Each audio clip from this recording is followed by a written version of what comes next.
Hello, I'm Shlomo Meital. I'm an emeritus professor here at Technion Israel Institute of Technology in Haifa, Israel. I'm going to make use of my notes briefly because I want to get this introduction exactly right. So, some of you took my earlier course, Cracking the Creativity Code, Part 1, Discovering Ideas. If you did, welcome back. Welcome to Part 2, Delivering Ideas. Together with my colleague, my friend, my former student, and co-author, Aryeh Rutenberg, who built Israel's largest advertising agency, I built a toolbox for startup entrepreneurs. In this course, in each of 10 sessions, together we'll learn the theory behind a proven startup tool, a tool that's useful to help you build your business, and we'll practice using it in action learning exercises. Then we'll head out into the world, we'll visit startup companies and innovative organizations, and we'll learn firsthand how entrepreneurs and intrapreneurs inside big companies create value and build businesses.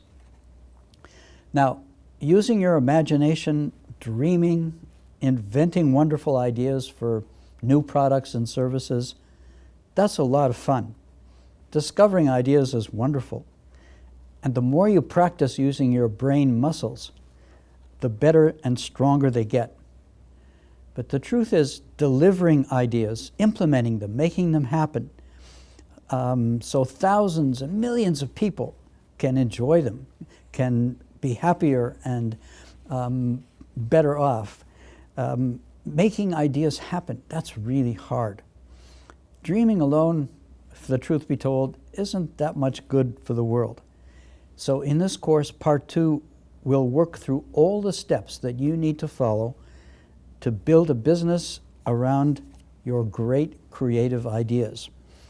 Some of you may remember in Part 1, I used my friend Matryoshka, the Russian dolls, to illustrate this point. And I said, this tiniest Matryoshka, the 10th Matryoshka, you can barely see her, that's the idea. But in order to make that idea happen and to create value for people, to make people happy, you need to build a business. You need to have a team. You need to have production. You need to have marketing, distribution, strategic partners.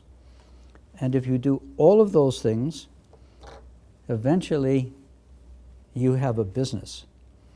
But you have to do all of them, and you have to build a business around an idea. So that's what Part 2, Delivering Ideas, is about. Taking this tiny germ of an idea and building a business around it to make it happen, just like Matryoshka. So where do we start? Well, I think we should start at the end. Let's start at the finish line. Let's imagine that we've built the business, and then let's work backward in order to figure out how did we get there? How did we get to the finish line and build this great business around our idea? So I call this thinking ahead backward, and this is part of the introduction to our 10 tools. What is thinking ahead backwards? Thinking ahead forward, which is how we usually think, is looking into the future and trying to figure out exactly what it is we need to do. And of course, we need to do that. But let's begin Part 2, Delivering Ideas, by thinking ahead to our destination, to our finish line, imagining our achievements, our dreams. In fact, let's take a camera and let's take a picture of the future. Let's take a photograph of the future and imagine exactly as our business will look after we've come up with this idea, built the business, hired people, produced the product, sold the product, marketed it, built a website. Let's imagine that. And let's actually really picture every detail. Let's take a photograph of it and keep that in our mind. That's our dream, but it's a real dream. And then let's go back step by step to figure out, how did we get there? How did we build this great business that's creating so much happiness for so many people all over the world? Let's begin by some definitions. Let's know for sure what we're talking about. Let's define a business design and a business plan, because our final goal is to take our idea and to create a roadmap that shows us how to implement it. And we call that a business plan. So I'm going to talk a bit later about what is a business plan, and the 10th tool will be that business plan that will be based on the previous 9 tools. So what is a business design? You know, everything in the world is designed. This Matryoshka doll was designed and beautifully painted by someone. Everything except trees and grass and nature was designed by someone. Businesses are designed as well. And when you start a business, you have a beautiful white page, completely white, and you start from scratch and design the business. So what is it? A business design is a plan showing how an idea for a new product or service can become a profitable, sustained, growing business. It includes engineering, which is R&D, marketing, sales, supply chain, production, human resources, finance, organizational structure, strategy, innovation, and of course the vision driving the business. And I think that in designing your business, you can be as creative as you are when you're coming up with your business idea for a new product or a new service. So that's a business design. Some people think that business should be standard white sliced bread. I think there's room for creativity in everything, including how you design your business. What is a business plan? It's a document, preferably short, that shows the basic outlines of your business design and how you will implement and deliver your idea. It's a kind of a roadmap. And first and foremost, the business plan is for you, the entrepreneur, so that you can set down on paper clearly where you're heading, what's the roadmap, how you're going to implement your wonderful idea. Sometimes the business plan is meant for investors, an angel investor, someone who has money and who likes your idea, or a professional investor called a venture capitalist. But first and foremost, the business plan is for you, and I'm going to show you how you build a good, winning business plan. But let's begin with what underlies the business plan. What is a great business design? On the screen, you see the cover of our book in Mandarin. In Chinese, the Imagination Elevator. In English, it's called Cracking the Creativity Code. What is a great business design? So one of the great business designers was a banker, a Swiss banker of all things, named Nicholas Hayek. And Nicholas Hayek, a Swiss banker, was brought in to rescue the Swiss watch companies. The Swiss watch companies used to control the industry. They used to make watches for the world. And then Japan came along with quartz watches, quartz movements, inexpensive, accurate timepieces, and the Swiss watch companies saw they were rapidly losing their market. So Nicholas Hayek was brought in, and he became head of what was known as Swatch, the Swiss watch company, and he reinvented the product. He created a new category, fashion watches, beautifully designed fashion watches produced in limited quantities rather than mass-produced timepieces. Nicholas Hayek said that a company and a product must have a message. There has to be a brand message.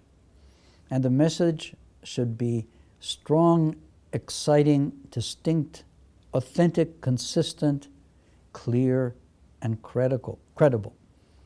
Those 7 adjectives. So when you begin your business design, you build a business around a product, an idea, a service, and a message that your product conveys.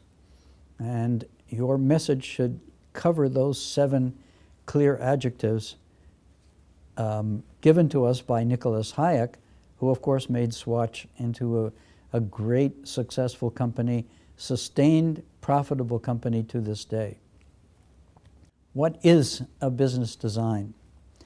Here I'd like to use a very good model or tool or approach by a strategy guru named Gary Hamel. Gary Hamel, who used to teach at University of Michigan Business School, later at London Business School, now writes and speaks widely and consults companies, and wrote a book called Leading the Revolution. In this book, he presents a very good definition of what a business is, basically 4 boxes and 3 connecting arrows. A business is core strategy, strategic resources, customer interface, and value network. What are those things? The core strategy is the business mission. Why does your business exist? What are you trying to do? What's your product? What's your market? What's the scope of the market? And most important, what is unique about your product? What is your differentiator? What do you have that others don't have, that your customers find truly valuable? What are your strategic resources? What are the core competencies that you need to do really well? What are the things you need to do well? Gary Hamel and his colleague, the late C.K. Prahalad, wrote a wonderful article called The Core Competence of the Corporation. And they explain that every business has to have a core competency, something they do really well that creates value. What is it for your business? What are your strategic assets? And what are your core processes? Third box, customer interface. How do you interact with your client or your customer? How do you fulfill orders? How do you get insight into your clients? Many CEOs are in headquarters on the 30th floor in their glass office overlooking the city. Maybe they should spend more time out in the field talking to customers and trying to take the pulse of the market. Relationship dynamics, pricing structure. How does your business interface and interact with your clients? And finally, value network. A business isn't an island. It's part of a whole ecosystem. You have to build that ecosystem. How will you build it? With people who supply you with components and parts, your strategic partners, coalitions, your workers, the community, the country, the regulators, the investors, of course. All of these things are important. Those are the 4 boxes that comprise a business. And it's good to think in advance how you will fill those boxes and build your business even before you've hired a single person. And finally, there are 3 arrows or connecting links. So core strategy links to strategic resources by what we call configuration of activities. How do you set up the things that your business is going to do? Do you outsource it to a supplier? Do you do it inside the company? How do you organize that? Nike, for example, does a lot of its production in China, which is semi-outsourced. Where will you produce your product? Who will produce it? Can you get someone to produce it for you on a contract basis? Core strategy is linked to customer interface through customer benefits. How do you really create value for your customer? Do you really know that? And I'll show you a tool or tools that will help you figure that out well before you even launch your business.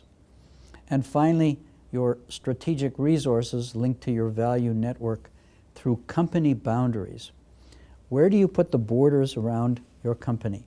What must you do in your company? R&D, product development, marketing. What can you do outside your company? Catering of food for your workers, even production that you can possibly outsource. That's a business design. The 4 boxes and those 3 arrows. And if you can think of those 7 things in advance and design your business well, you have a good start. So let's do some action learning, even before we start with the first of the 10 tools. Can you build a business according to Gary Hamel's definition around your idea? Do you have a business idea? What is your business idea? How will you build a business in order to deliver it to people? And can you fill in those boxes, or at least some of them, or at least the most important ones? How do you envisage your business? Can you think ahead backward? Can you see your business? Can you see how it looks? Can you see the reception desk? And can you see how the business is organized, the structure, who reports to whom? How would you like to see your business? And how can you build your business in a way that delivers your idea? This is your action learning assignment. I'd like to mention that we have, for each tool, for each of our sessions, and there are 10 sessions, plus this one, the introduction, we have action learning that we ask you to do, and we also have a test your understanding quiz, multiple choice questions that just check and see whether you really paid attention, have grasped the key points of each of the 10 tools. You'll find the test your understanding quizzes and the action learning in a separate place on the website for this course. So before we end our introduction together, our brief introduction, let me just briefly talk to you about what is a great business plan.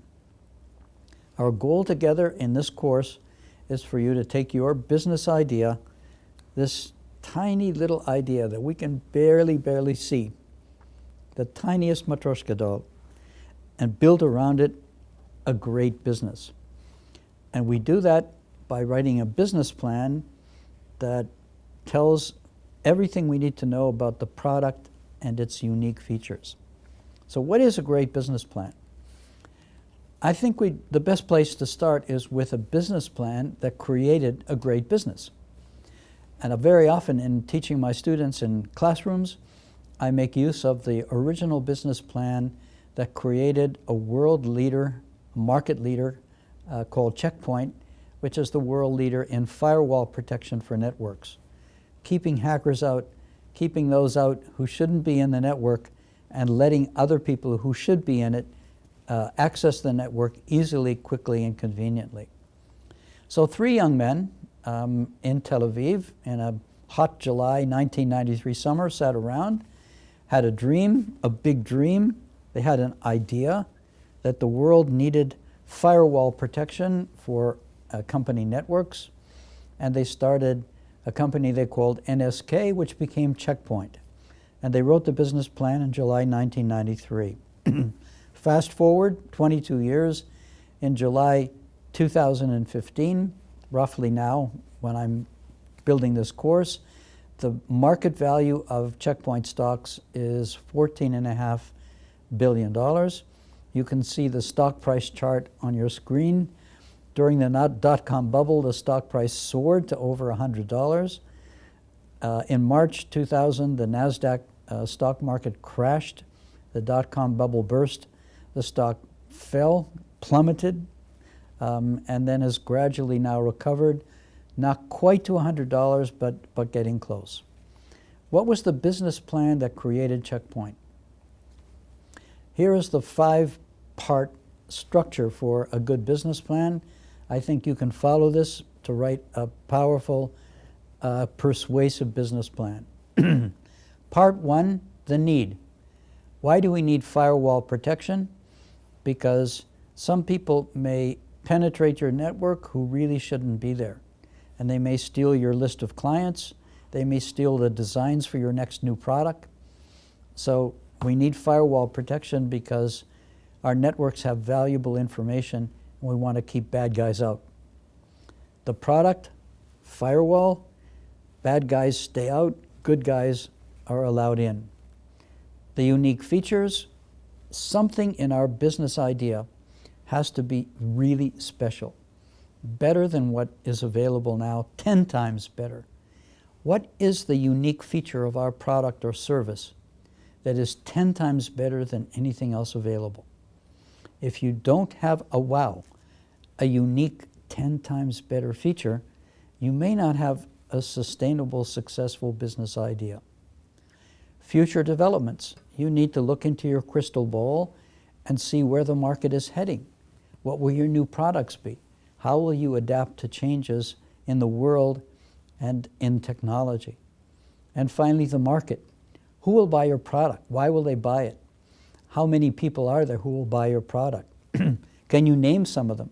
Have you talked to a real client who said they really liked your product?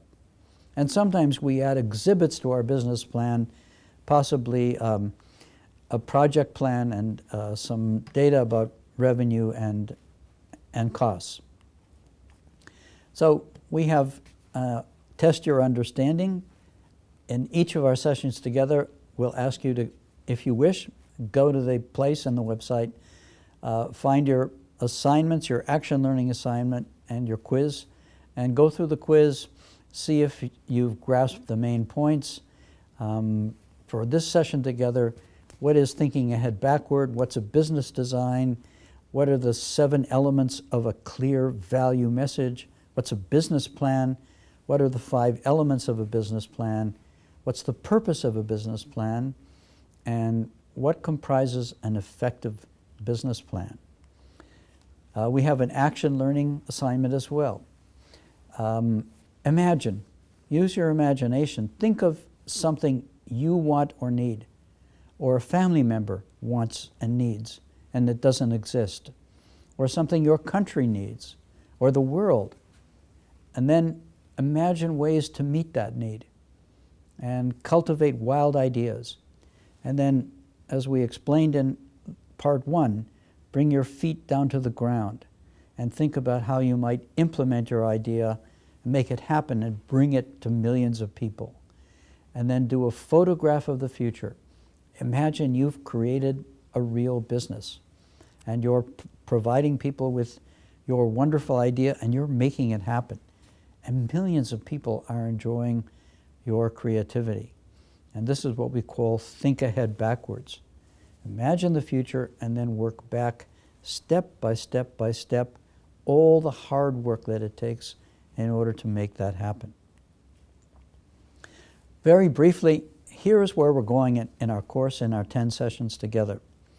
In our 10 sessions, we'll have a kind of a classroom chat, a fireside chat, you might call it, and I'll explain the tool and illustrate it and tell you some stories. And we'll do that quite briefly. Then we'll take our trusty cameraman and go out into the field, and we'll visit real companies, real entrepreneurs, real startup entrepreneurs.